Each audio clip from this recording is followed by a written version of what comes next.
இணைய நண்பர்களே வணக்கம். இன்றைக்கு ஆண்டாளின் கதை, ஆண்டாள் நாச்சியாரினுடைய வாழ்க்கை கதை. திருமாலையே முழு மூச்சாக முழு முதற் கடவுளாக கொண்டு வழிபடுகிறவர்கள் ஆழ்வார்கள். இந்த ஆழ்வார்கள் என்கிற சொல்லே மிகச்சிறப்பான ஒரு அழகான கவித்துவமான ஒரு சொல். அது என்ன ஆழ்வார்கள்? ஆழ்வார் என்பது அதாவது இறைவனுடைய திருமாலினுடைய பெருமாளினுடைய பக்தியில், பெருமாளின் மீது கொண்ட அன்பில் மிகுந்த ஆழங்கால் பட்டவர்கள். ஆழமான அன்பை, ஆழமான பக்தியை, ஆழமான விசுவாசத்தை, ஆழமான இறை உணர்வை கொண்டவர்கள் என்பதை குறிப்பிடுவதற்காகவே இந்த ஆழ்வார் என்கிற சொல் பயன்படுத்தப்படுகிறது. ஆழ்வார் என்றால் ஆழங்கால் பட்டவர். எதில் ஆழங்கால் பட்டவர்கள் என்றால் திருமாலின் மீது கொண்ட பக்தியில், திருமாலின் மீது கொண்ட உயர்ந்த அன்பில் ஆழங்கால் பட்டவர்கள் என்று அந்த ஆழ்வார் என்கிற சொல்லினுடைய பொருள் குறிக்கப்படுகிறது, இன்று வரை சொல்லப்படுகிறது. மிக நுட்பமான ஒரு வார்த்தை, மிகுந்த கவித்துவமான ஒரு வார்த்தை ஆழ்வார் என்கிற வார்த்தை. சரி, அந்த ஆழ்வார்கள் எத்தனை பேர் என்கிற கேள்வி வருகிற போது 12 பேர், 12 ஆழ்வார்கள் என்று சொல்வார்கள். அந்த 12 ஆழ்வார்களில் பொதுவாக அந்த காலத்தில் பக்தி இலக்கியத்துக்குள், பக்தி வாழ்க்கைக்குள் பெண்கள் வருவது என்பதே பெரிய சவாலான ஒரு விஷயம். இதையெல்லாம் அடித்து நொறுக்கிவிட்டு ஓரம் கட்டி ஒதுக்கி வைத்துவிட்டு ஒரு பெண் வருகிறாள். அந்த பெண் தான் 12 ஆழ்வார்களில் ஒருவராக இன்றைக்கும் இனம் காணப்பட்டு போற்றப்பட்டு கொண்டிருக்கக்கூடிய, இறை தெய்வமாக வழிபாடு செய்து கொண்டிருக்கக்கூடிய பெண் ஆண்டாள். அந்த ஆழ்வார்கள் என்கிற சொல்லினுடைய பொருளை பார்த்தோம். ஆண்டாளினுடைய சொல், அந்த ஆண்டாள் என்கிற அந்த சொல்லின் பொருளும் மிக ஆழமானதுதான். அதாவது ஆண்டாள் இறைவனையே ஆண்டவள், இறைவனின் மீதே ஆட்சி செலுத்தியவள். அதாவது இறைவன் மீது, திருமாலின் மீது கொண்ட அன்பினால் இறைவனையே வசப்படுத்தியவள், ஆட்சி செய்தவள், தன் கட்டுப்பாட்டுக்குள் கொண்டு வந்தவள், இறைவனையே வசீகரித்தவள், ஈர்த்து கொண்டவள், தனதாக்கி கொண்டவள் என்கிற பொருள்களையெல்லாம் அந்த ஆண்டாள் என்கிற சொல்லுக்கு நாம் குறிப்பிடலாம். அப்படி திருமாலையே, இறைவனையே ஆண்டவள், ஆண்டாள் என்கிற பொருளில்தான் ஆண்டாள் நாச்சியாரினுடைய திருநாமம் வழங்கப்படுகிறது. இப்படிப்பட்ட இந்த ஆண்டாள் எப்படி கருவாகி திருவானாள் என்கிற கதையே ஆச்சரியமான ஒரு கதைதான்.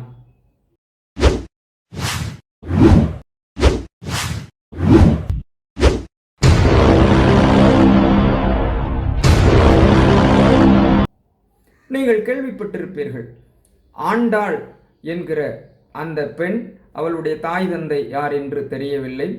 அந்த கதாபாத்திரம், அந்த பாத்திரம், ஆண்டாள் பற்றியான செய்திகள், பல்வேறு ஆய்வுகள் அவையெல்லாம் நாம் ஒதுக்கி வைத்துவிட்டு இறை உணர்வோடு, உயர்ந்த உள்ளன்போடு, ஆண்டாளின் மீது உயர்ந்த பக்தியோடு இந்த ஆண்டாளினுடைய வாழ்க்கை கதையை நாம் பார்ப்போம். ஆண்டாளின் வளர்ப்பு தந்தையாக இருக்கக்கூடியவர் விஷ்ணு சித்தர் என்று சொல்லக்கூடிய பெரியாழ்வார்.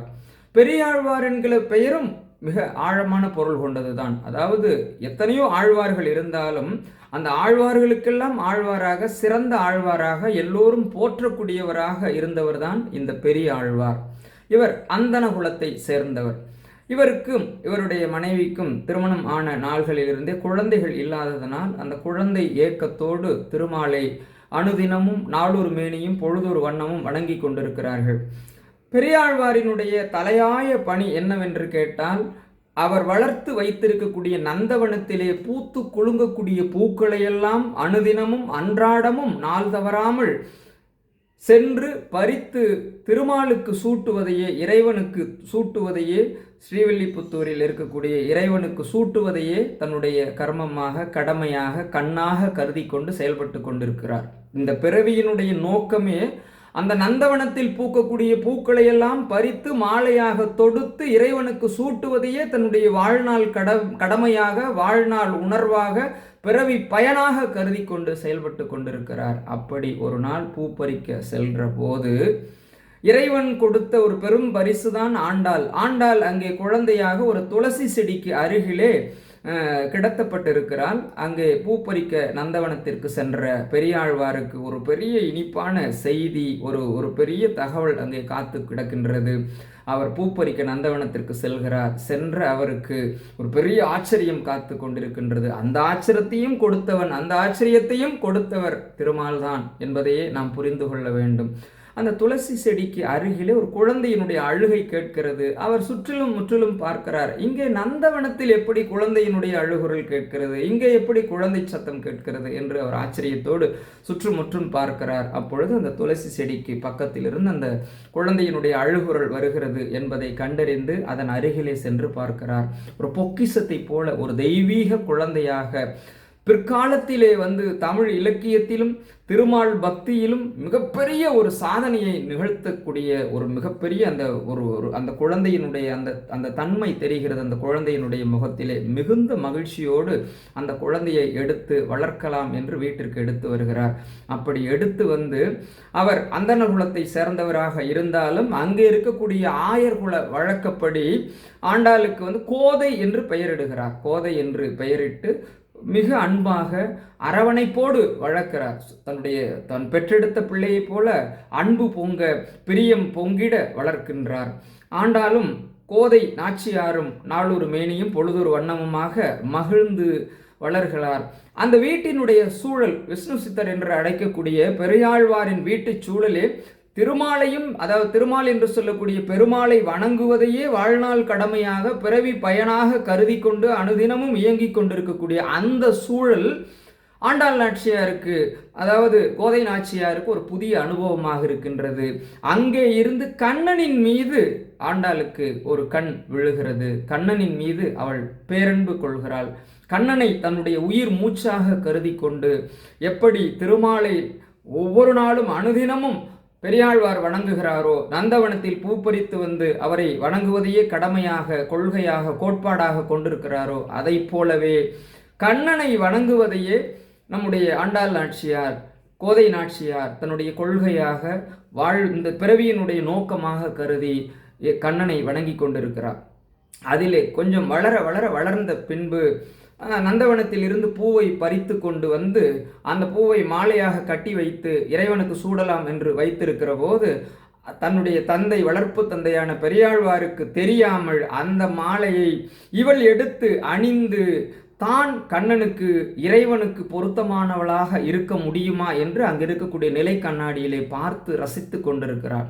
அப்படி அந்த மாலையை அனுதினமும் ஒவ்வொரு நாளும் எடுத்து இறைவனுக்காக கட்டப்பட்டு வைத்திருக்கக்கூடிய அந்த மாலையை எடுத்து சூடி பார்த்து தான் இறைவனுக்கு பொருத்தமானவளாக இருக்கிறோமா என்கிற அந்த ஒரு காட்சியை பார்த்து ரசித்து கொண்டிருக்கிறார். தன் தந்தை வருகிற நேரத்தில், பெரியாழ்வார் வருகிற நேரத்தில் அந்த மாலையை கழற்றி வைத்து விடுகிறார். அது தெரியாமல் பெரியாழ்வார் அந்த மாலையை எடுத்துக்கொண்டு இறைவனுக்கு சூட்டுவதையே கடமையாக கொண்டு ஒவ்வொரு நாளும் அதை செய்து கொண்டிருக்கிறார். எப்படியோ ஒரு நாள் அது தெரிந்து விடுகிறது. அவர் வழக்கமாக வருகிற நேரத்திற்கு முன்பாகவே வந்து விட்டதனால் இங்கே ஆண்டாள் நாச்சியார் இறைவனுக்கு சூடுவதற்காக வைத்திருந்த மாலையை இவள் எடுத்து அணிந்து மகிழ்கிற அந்த காட்சியை பெரியாழ்வார் பார்த்து அவளை கடிந்து கொள்கிறார். உனக்கு ஏதாவது இருக்கிறதா? இறைவனுக்கு சூட்டுவதற்காக நந்தவனத்தில் இருந்து பறித்து கொண்டு வந்திருந்த பூக்களை நாரால் தொடுக்கப்பட்டு மாலையாக கட்டப்பட்டு வைத்திருக்கிறேன், அந்த மாலையை எடுத்து அணிகிறாயே, இனிமேல் எப்படி இந்த மாலையை நான் அணிவேன் இறைவனுக்கு என்று அவர் வருந்துகிறார். வருந்துதலின் மூலமாக வேறொரு மாலையை கட்டி இறைவனுக்கு சூட முயற்சி செய்து கொண்டிருக்கிறார். அன்றைக்கு இரவிலேயே திருமால் விஷ்ணு சித்தர் என்று சொல்லக்கூடிய நம்முடைய பெரியாழ்வாரின் கனவில் ஒரு கருத்தை அழுத்தம் திருத்தமாக சொல்கிறார். அதாவது, உங்கள் வளர்ப்பு மகள், உங்களுடைய மகள், நீங்கள் எனக்காக சூடுவதற்காக கட்டி வைத்திருக்கக்கூடிய மாலையை இனிமேல் அணியக்கூடாது என்று அவளை நீங்கள் வைதீர்கள், இனிமேல் வையாதீர்கள். நீங்கள் கட்டி வைத்திருக்கக்கூடிய மாலையை அவள் அணிந்த பிறகு எனக்கு அணியுங்கள், அதுதான் எனக்கு உவப்பானது, எனக்கு விருப்பமானது, நான் அதையே விரும்புகிறேன் என்று திருமாலே பெரியாழ்வாரின் கனவில் சொல்கிறார். அந்த ஒரு காட்சியை பார்த்த பிறகு பெரியாழ்வார் வணங்கி நெகிழ்ந்து அதை போலவே செய்கிறேன் என்று அவர் தன்னுடைய உறுதியை தெரிவித்துக் கொள்கிறார். அதனால்தான் ஆண்டாளுக்கு சூடி கொடுத்த சுடற்கொடி என்கிற ஒரு திருநாமம் வழங்கப்படுகிறது. அதாவது இறைவனுக்கு சூட்டுவதற்காக வைத்திருந்த மாலையை சூடி பின்பு கழற்றி வைத்த பின்பு அதை இறைவனுக்கு சூட்டினார்கள் என்கிற கருத்துப்பட சூடி கொடுத்த சுடற்கொடி என்கிற மிக அற்புதமான புகழ்பெற்ற திருநாமம் அதனாலேயே ஆண்டாளுக்கு வழங்கப்படுகிறது. இப்படிப்பட்ட ஒரு சூழ்நிலையில் ஆண்டாளினுடைய அன்பும் பிரவாகமும் காதலும் ஒவ்வொரு நாளும் வளர்ந்து கொண்டே செல்கிறது. இறைவனை மணந்து கொள்ள வேண்டும், திருமாலை மணந்து கொள்ள வேண்டும், திருமால் தான் தன்னுடைய மணாளன் என்கிற அந்த பித்தேறி ஆண்டாள் பதற்றி கொண்டு இருக்கிறாள். அந்த பக்தி நெறியிலே தன்னை செலுத்தி கொண்டிருக்கிறாள். இது அந்த திருமண வயதில் எப்படி இவளுக்கு திருமணம் செய்து வைப்பது என்கிற ஒரு பெரிய கவலையை பெரியாழ்வாருக்கும் அவருடைய மனைவிக்கும் கொடுக்கின்றது. இப்படி திருமால் பக்தியிலே ஆழங்கால் பட்டு கிடக்கிறாளே, இப்படி இவளை எப்படி நான் இயல்பு வாழ்க்கைக்குள் கொண்டு செலுத்துவது என்கிற அந்த ஒரு கேள்வி பெரியாழ்வாரை வாட்டி வதைத்து கொண்டிருக்கின்றது. அப்படிப்பட்ட ஒரு சூழ்நிலையில் மீண்டும் இறைவன் பெரியாழ்வாரினுடைய கனவிலே தோன்றி அவளை நீங்கள் பற்றி கவலைப்பட வேண்டாம், அவளை பற்றி கவலைப்பட வேண்டாம், அவளை நீங்கள் மணப்பெண்ணாக அலங்கரித்து ஒரு திருமண நாளிலே திருமண கோலத்திலே எப்படி அவளை மணப்பெண்ணாக அலங்கரிப்பீர்களோ அதை போல அலங்கரித்து அவளை அழைத்து வந்து ஸ்ரீரங்கத்திலே இருக்கக்கூடிய கருவறைக்கு பக்கத்திலே விட்டு விடுங்கள், அவர் கருவறைக்குள் வந்து என்னோடு இரண்டர கலந்து விடுவாள் என்று திருமாலே கனவிலே வந்து சொல்லுகின்றார். அதை மறுக்க முடியாமல் தட்ட முடியாமல் நெகிழ்ந்து போய் வியந்து போய் பக்தியிலே உருகி போய் பெரியாழ்வார் இப்பொழுதுதான் ஆண்டாளினுடைய அந்த அன்பும் இறைவன் மீது கொண்ட காதலும் பெரியாழ்வாருக்கே புரிகின்றது. இப்படிப்பட்ட ஒரு ஆழங்கால்பட்ட ஒரு அன்பா இறைவன் மீது என்று அவரே வியந்து போகிறார். இறைவனுடைய ஆணைக்கு இணங்கி அவளை மணப்பெண் கோலத்திலே அலங்கரித்து கொண்டு போய் ஸ்ரீரங்கத்திலே ரங்கநாதரினுடைய கருவறைக்கு பக்கத்திலே விட்டு வருகிறார். அவள் கருவறைக்குள் செல்கிறாள். சென்ற பிறகு இறைவனோடு இரண்டர கலந்து விட்டாள் என்று ஆண்டாளினுடைய வாழ்க்கை கதை சொல்லப்படுகின்றது. ஆக இப்படி பக்திக்காகவே தன்னை அர்ப்பணித்து கொண்ட ஒரு மிகப்பெரிய ஒரு பக்தி ஒரு பெண்ணாக பக்தியிலே சிறந்த பெண்ணாக திகழ்கிறவள் தான் ஆண்டாள். ஆக இறைவனையே ஆண்டவள் தன்னுடைய அன்பின் காரணமாக காதலின் காரணமாக இறைவனையே ஆண்டவள் என்கிற பொருள்படதான் ஆண்டாள் என்கிற சொல் இன்றளவும் வழங்கப்படுகிறது. அப்படிப்பட்ட ஆண்டாள் தமிழ் மொழிக்கு அற்புதமான கொடைகளை கொடுத்து சென்றிருக்கிறார். 2 படைப்புகள் மிக முக்கியமானது. அதாவது 30 பாடல்களை கொண்ட திருப்பாவை மார்கழி மாதத்தினுடைய வேதமாக இன்றளவும் வைணவர்களால் ஓதி மகிழப்படுகிறது. ஆக அந்த 30 பாடல்களும் ஒரு பொக்கிஷத்தை போல இருக்கின்றது அந்த திருப்பாவையினுடைய பாடல்கள். அதற்கு பிறகு நாச்சியார் திருமொழி. இந்த நூலும் திருமாலின் மீது கொண்ட அன்பை ஆண்டாளினுடைய அந்த மொழி புலமையை கவி சுவையை நமக்கு புலப்படுத்துவதாக இருக்கின்றது. இந்த 2 நூல்களும் ஆண்டாளினுடைய தமிழ் புலமையை கவி புலமையை நமக்கு எடுத்து கூறுவதாக இருக்கின்றது. ஆக ஒவ்வொரு வருடமும் மார்கழி மாதத்தினுடைய பொக்கிஷமாக திருப்பாவை இன்றளவும் படித்து பார்க்கப்படுகிறது. படித்து இறைவனை நெருங்குவதற்கான ஒரு பெரிய மந்திரமாக வைணவர்களால் உச்சரிக்கப்பட்டு வருகின்றது. மிகச்சிறந்த ஒரு கவிச்சுவை நிரம்பிய பாடல்கள் திருப்பாவையினுடைய பாடல்கள். அதை போலவே நாச்சியார் திருமொழியின் பாடல்களும் அதி அற்புதமான பாடல்களை கொண்டது. இப்படி இறைவன் மீது அன்பு செலுத்துவதையே தன்னுடைய வாழ்நாள் கடமையாக கொண்டிருந்து இறைவனோடு இரண்டர கலந்து விட்டவளே நம்முடைய ஆண்டாள் நாச்சியார். அவளை நாமல் அப்படிப்பட்ட ஒரு சிறந்த ஒரு புரட்சிகர பெண்ணாக திகழ்ந்த ஆண்டாளை நாம் அனுதினமும் வணங்கி மகிழ்வோம். அதாவது 12 ஆழ்வார்களில் ஒரு பெண் ஆழ்வாராக திகழ்ந்து ஒரு பெண்ணிய சிந்தனையையும் அன்றைக்கே விதைத்து சென்ற ஒரு பக்தி பெண்ணிய பெண்ணாக ஆண்டாளை நாம் பார்க்கலாம். ஆண்டாளினுடைய பக்தி மிகுந்த வியப்புக்குரியது. இப்படி கூட ஒரு மனித பெண்ணால் இறைவனின் மீது பக்தி செலுத்த முடியுமா என்கிற ஒரு ஆச்சரியமும் வியப்பும் நமக்குள் எழாமல் இல்லை. அதாவது எவ்வளவு தூரம் ஆண்டாளுக்கு நம்பிக்கை இருந்திருந்தால் ஒரு மனித பெண்ணாக இருந்து கொண்டு இறைவனை அடைய முடியும் என்கிற ஒரு அசைக்க முடியாத நம்பிக்கையோடு ஆண்டாள் அன்றைக்கு இருந்திருப்பாள். ஆக மற்ற சாதாரண மனிதர்களாக இருந்திருந்தால் இறைவனை மணப்பதையே தன்னுடைய வாழ்நாள் லட்சியமாக கொண்டிருக்கிறேன் என்று வெளியில் சொல்கிற போது மனிதர்கள் தூற்றுகிற தூற்றலும் அந்த கடுமையான பேச்சுக்கும் ஏச்சுக்கும் பயந்து இறைவனை மணப்பது என்கிற கொள்கையிலிருந்து பின்வாங்கி சென்று விடுவார்கள். ஆனால் ஆண்டாள் கடைசி வரை தான் என்ன கருதினாலோ, எப்படி கண்ணன் மீது காதல் கொண்டாலோ, அந்த இறை அன்பை ஒரு நாளும் மாற்றிக்கொள்ளாமல் இறைவனை மணப்பதை மட்டுமே தன்னுடைய வாழ்நாள் இலக்காக லட்சியமாக கொண்டிருந்தால் அவளுடைய நம்பிக்கைக்கு எந்த விதமான பங்கமும் வராமல் நிச்சயமாக உறுதியாக ஆண்டாளினுடைய அந்த நம்பிக்கை தான் இறுதியிலே வென்றது என்று நாம் அதை புரிந்து கொள்கிறோம். வரலாற்றின் பக்கங்களிலிருந்து, பக்தியினுடைய அந்த நூல்களில் இருந்து, பக்தி சுவையை நனி சொட்ட சொட்ட சொல்லுகின்ற அந்த நூல் பொக்கிசங்களில் இருந்து தெரிந்து கொள்ளுகின்றோம். ஆக அந்த அளவுக்கு பெரியாழ்வாருக்கே ஒரு கவலை இருந்திருக்கின்றது. இந்த பெண் இறைவனை மணப்பதாக ஒரு கருத்தை முன்வைக்கிறாளே, இதெல்லாம் சாத்தியமா என்கிற ஒரு கேள்வி அவருக்குள் எழுந்து கொண்டே இருந்தது. அந்த சூழலில்தான் இறைவனுக்காக கட்டப்பட்டிருக்கக்கூடிய அந்த மாலையை ஒரு நாள் பார்க்கிறார். அந்த மாலையிலே ஒரு நீண்ட கூந்தல் முடி இருக்கின்றது. அந்த முடி யாருடையது என்று அவர் ஆராய்கிற போது அது ஆண்டாளினுடைய முடி என்று அவர் தெரிந்து கொண்டு மிகுந்த வேதனை அடைகிறார். அதிலிருந்து தான் இறைவனுக்கு சூட்டுவதற்காக வைக்கப்பட்டிருக்கக்கூடிய அந்த மாலையை ஆண்டாள் ஒவ்வொரு நாளும் அனுதினமும் அணிந்து பார்த்து ரசித்துவிட்டு கலற்றி வைக்கிறாள். அதைத்தான் நாம் தெரியாமல் கொண்டு போய் இறைவனுக்கு சூடுகிறோம். ஐயையோ, ஒரு மனித பெண் அணிந்த மாலையை நாம் இறைவனுக்கு தெரியாமல் சூட்டி வந்திருக்கிறோமே, ஒரு மிகப்பெரிய பாவத்தை செய்து விட்டோமோ என்கிற பதற்றத்தில் பெரியாழ்வார் இருக்கிறார். அன்றைய இரவே இறைவன் கனவில் ஆண்டாள் சூடி கொடுக்கக்கூடிய மாலையே எனக்கு விருப்பமானது, அவளின் அன்பே மேன்மையானது, அந்த மாலையை அவள் சூடி கொடுத்த மாலையாக நீங்கள் பார்க்க வேண்டாம், அதிலே அவளுடைய அன்பு இருக்கின்றது, அவளுடைய உயர்ந்த பக்தி இருக்கின்றது, இதை போன்ற பக்தியை கொண்டு செலுத்தக்கூடிய அன்பர்களின் அன்புதான் எனக்கு பெரியது, ஆகையால் இனிமேல் ஆண்டாள் சூடி கொடுக்கக்கூடிய மாலைகளையே எனக்கு தொடர்ந்து சூட்டுவீர்களாக என்று இறைவனே கனவில் கோரிக்கை வைக்கின்றார். ஆக அந்த மாலையிலே இருந்த ரோமத்தை, முடியை, கூந்தல் கற்றையை பார்த்துதான் நம்முடைய பெரியாழ்வார் ஆண்டாள் இந்த மாலையை ஏற்கனவே அணிந்து பார்த்திருக்கிறார் என்கிற செய்தி அவருக்கு தெரிய வருகின்றது.